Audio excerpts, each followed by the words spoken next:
In 336 BC, while at the peak of his glory, Philip II of Macedon is murdered by a member of his personal guard. 2 years later, his son, Alexander III, narrowly escapes death on the battlefield. In 328 BC, Alexander III, now called Alexander the Great, decides to push back the boundaries of the known world. These three intimately connected events are the key moments in one of the most exciting of human adventures. We shall see which.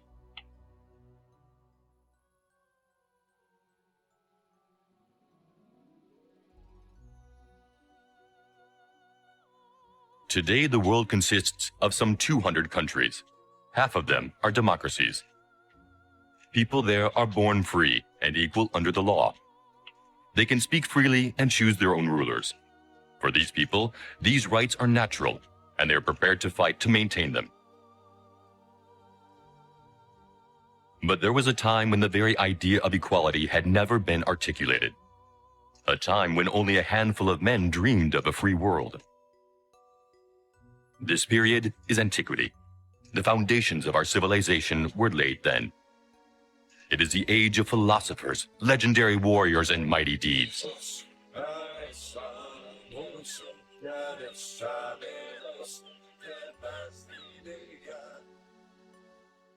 In 350 BC, the Mediterranean world is dominated by two completely opposite peoples, the Greeks and the Persians. Persia is immense, its wealth fantastic, and its art refined. It is governed by local lords, obedient to a great king. He rules over regions with differing cultures, but is careful to respect local customs. Under his administration, a vast network of communication and irrigation is developed.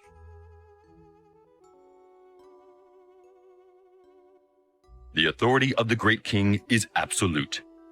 The good of the empire comes before everything else. Persia is the king. An alien world to the Greeks, who consider it a barbaric system. In Greece, it's the opposite. Each city is independent. Athens, Sparta, Thebes govern themselves and are constantly at war with one another.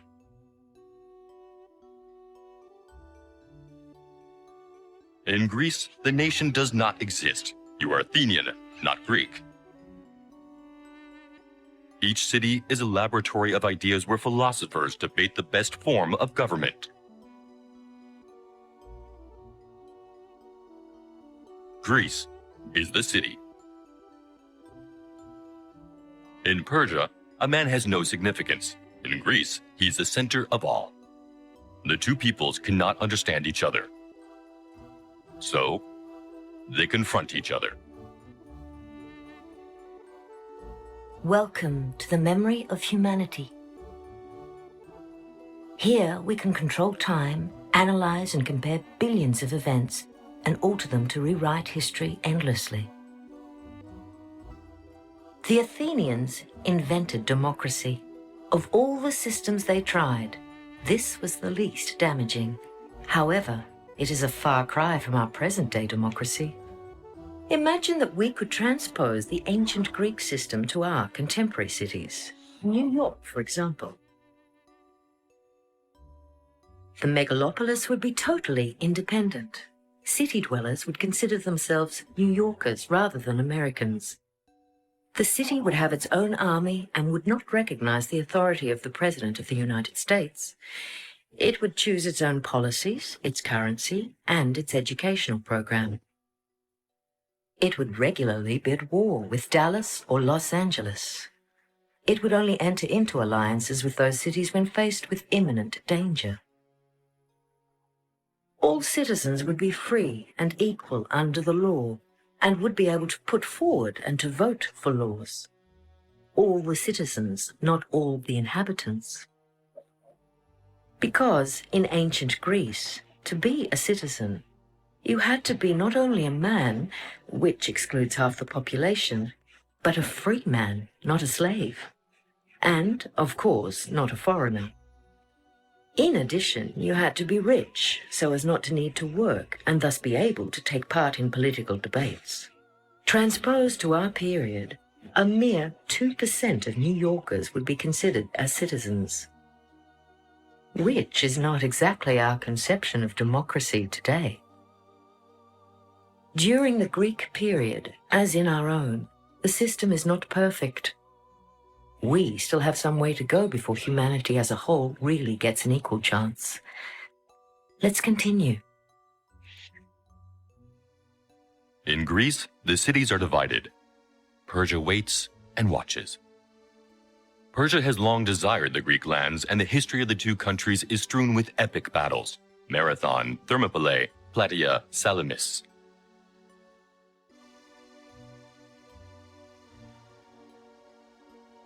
Twice, the Persian Empire raises a mighty army and invades Greece.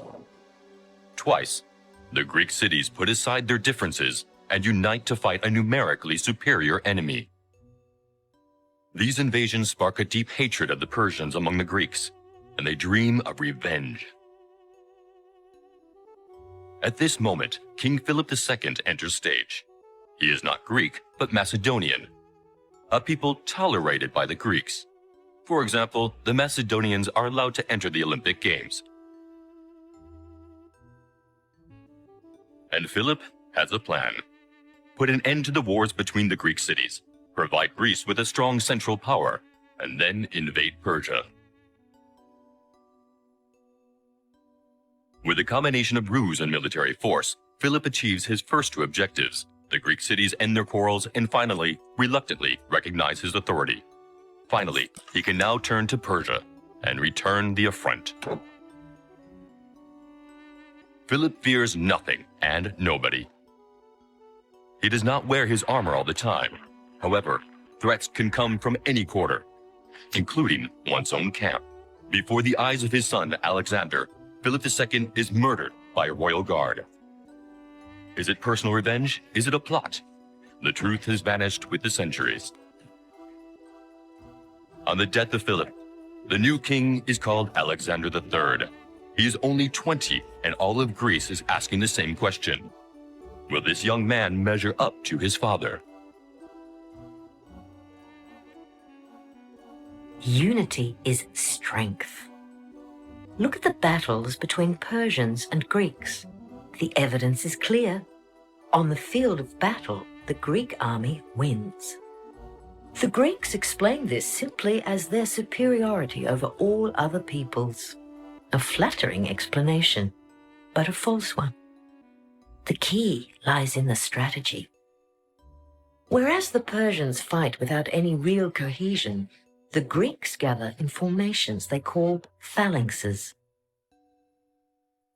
These are tight groups armed with long spears and presenting a wall of shields, a wall bristling with spikes. When a phalanx advances directly at the enemy, nothing can stop it. Nothing apart from another phalanx. When faced with superior enemy numbers, the phalanxes can hold a front line. But they cannot achieve victory by themselves. They are accompanied by heavy cavalry on their flanks, whose aim is to attack the enemy from the rear. This is the famous hammer and anvil tactic, still taught in military academies to this day. 2,000 years later, the Zulus used a similar tactic to crush the British in a battle. And yet the British were armed with rifles. Even the finest of soldiers can lose if they are poorly led. Philip was an excellent general. But what about Alexander? On the death of Philip, the Greek cities think they will regain their freedom. A grave error of judgment. Although Alexander is very young, he already has the soul of a conqueror.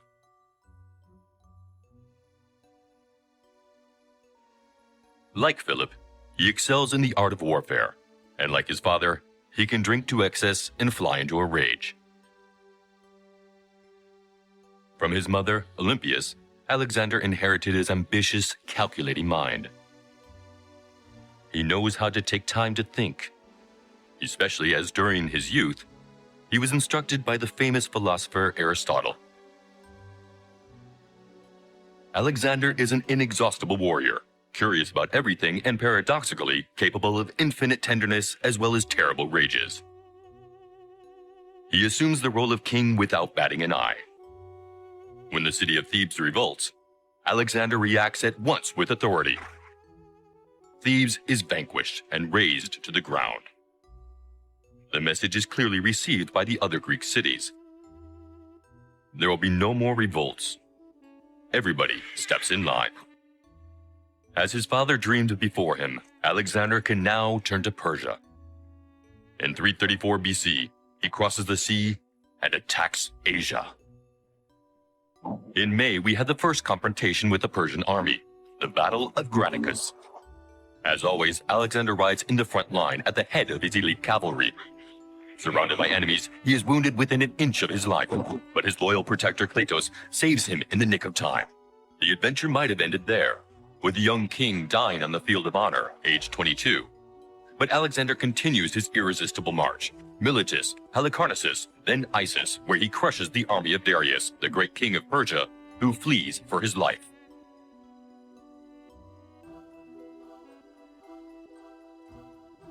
And after the city of Tyre, it's the Egyptian campaign.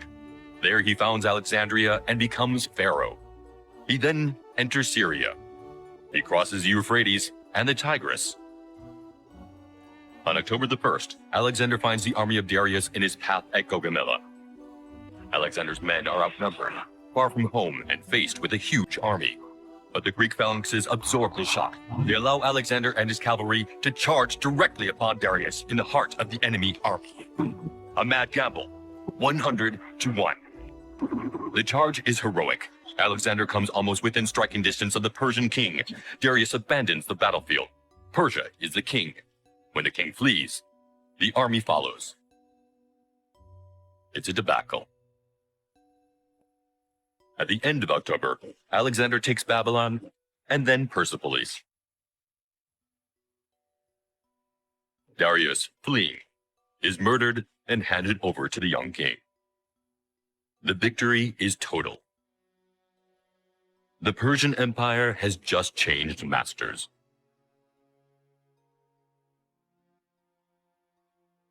To achieve this victory, Alexander had to be ruthless. Prisoners executed, cities destroyed. But once the victor, he shows himself to be extraordinarily merciful towards the vanquished. He respects their customs, supports the existing administration, and even recruits Persians into his army. Aristotle had taught him to behave as an equal with the Greeks, but as a master with the barbarians. Alexander chooses a fresh path, at the risk of making enemies in his own camp.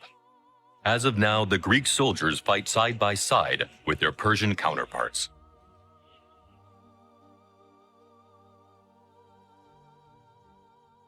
To conquer, strength is not enough. Where his generals saw only a simple military campaign, Alexander looks further. He imagines a world united under his authority, where everyone lives in peace. Alexander does not want to destroy the Persian Empire. He just wants to take control over it. Better still, he wants to merge it into the Greek world to form one universal world. For some, a revolutionary vision. For many, insanity. Because, from the dawn of time, each people has unfailingly considered itself superior to others. And the Greeks are no exception to the rule. Let's fast forward to the 19th century. The British were faced with the same questions. Their vast empire covered a huge diversity of peoples. But the difference from Alexander is this. There's no question of merging into a spirit of universality. It's a question of imposing a model upon the vanquished. Modern racism, whereby certain people think they are naturally superior to others, dates from this period. The British of the 19th century have much in common with certain Greeks of antiquity, convinced of their superiority over the Persians. And, for these Greeks, Alexander is going too far. It starts with a yearning for the time of Philip, Alexander's father. With him, things would have been much simpler. With Persepolis destroyed and Darius dead, we would have subjugated the Persian people and then come home in triumph. But for Alexander, the adventure is only beginning. The king of Macedon, Pharaoh of Egypt, great king of Persia, considers himself the equal of the gods. He thirsts for ever more conquests. To the east and to the west, everything is now possible. Coming under increasing criticism, Alexander starts to see traitors on all sides. And he might be right. Parmenion, a leading general of Philip's generation, is more and more virulent in his criticism. He pays with his life. During a typical Macedonian evening of drinking, one man gets carried away. Not any man. Cletus, the most loyal of Alexander's lieutenants, the man who saved his life only a few years earlier. In front of all, Cletus harks back to the period of King Philip. He criticizes the presence of Persian barbarians alongside noble Greeks. He goes so far as to insult the king. Both men are drunk. Alexander, in a fit of rage, kills Cletus with his bare hands, and immediately regrets it.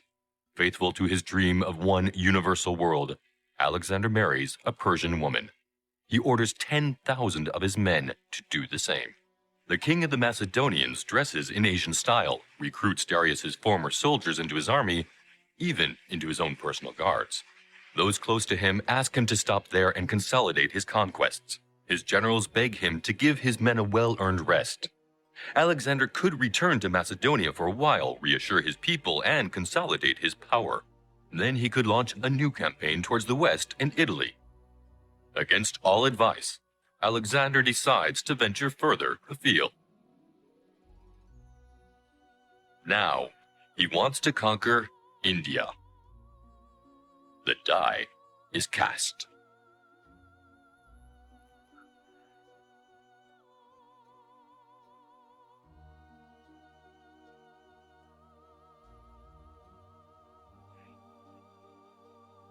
We have just reached a turning point. A turning point is a key event, a crossroads in our history where the world swings one way or the other. What would have happened if Alexander had decided to turn around and go back to Greece? At this moment, he has the advantage of immense glory, a monumental war chest, the best army in the world, and an insatiable thirst for discovery. He didn't have to be satisfied with Persia.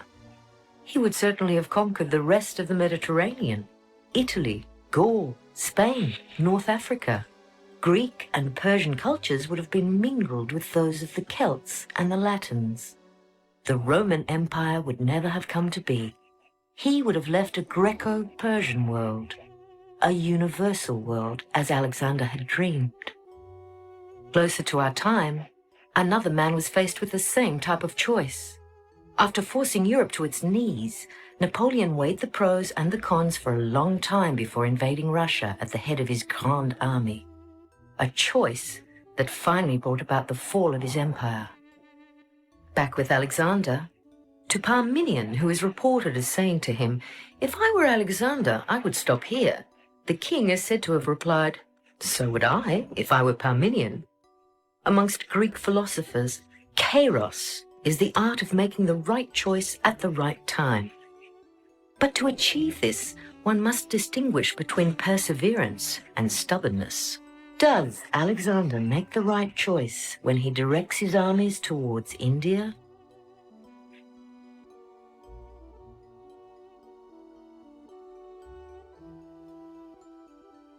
The India campaign is the one campaign too many. From Greece, Alexander's army has already traveled 9,000 miles. His men now fight because they have to. Their heart is no longer in it. After the Battle of Hydaspes, and despite yet another victory, the army categorically refuses to go on. Even the veterans have had enough. With iron in his soul, Alexander orders the return home, a journey that will prove long and difficult. haunted by the questionable death of his most loyal friend. Alexander is stricken with fever in the spring of 323. During the night of 10th to 11th of June in the year 323 BC, Alexander III of Macedon, known as Alexander the Great, dies. He was at the head of the greatest empire ever known at that time. He was just 33 years old. In shock, his generals are lost. Alexander has a child, but he is far too young to rule. So, who is to command? Who must fill this immense void? Very soon, they are all trying to take advantage of the situation. Former brothers in arms finally come to blows. Alexander's generals will tear his empire apart. Nothing will remain. Even his son is murdered. Mighty kingdoms will be created from this breakup, but none of them will be strong enough to counter a rising power. On the other side of the Mediterranean, on the Mount Palatine, in the heart of faraway Italy, a young city is destined for a great future. But that is another story. So who was Alexander? For some, a bloodthirsty tyrant. For others, a humanistic conqueror. This page of history was written 2,000 years ago. It comes down to us through testimonies that have survived the ages. On several occasions, these texts come close to disappearing. Some of them have been lost forever. Sometimes fantasized, sometimes exploited for propaganda. Rewritten on many an occasion, the history of our ancestors has been modified and altered by generations of human beings. It is for the historian to seek the truth. Like an investigator, he or she must discover information, sift the true from the false, remain as objective as one can. A task that is made all the more difficult because our history is in perpetual motion. Our judgment of events changes with every new discovery and, most importantly, with our point of view. During the American War of Independence, the British considered the colonials in revolt as rebels. They saw themselves as patriots. During the French Revolution, King Louis XVI referred to the rioters when speaking of those fighting under the name of citizen. The Iraq War is seen by some as a war of liberation in the name of democracy. For others, it is an illegal invasion intended to seize oil supplies.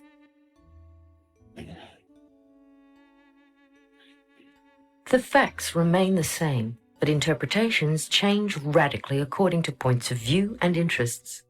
So what of Alexander? Tyrant or humanist? Over the centuries, many have opted to see him as a guide who has allowed them to dare to follow their own path. In his name, some of the most insane and ambitious projects have come to pass. His image has come down the centuries and it still inspires us today.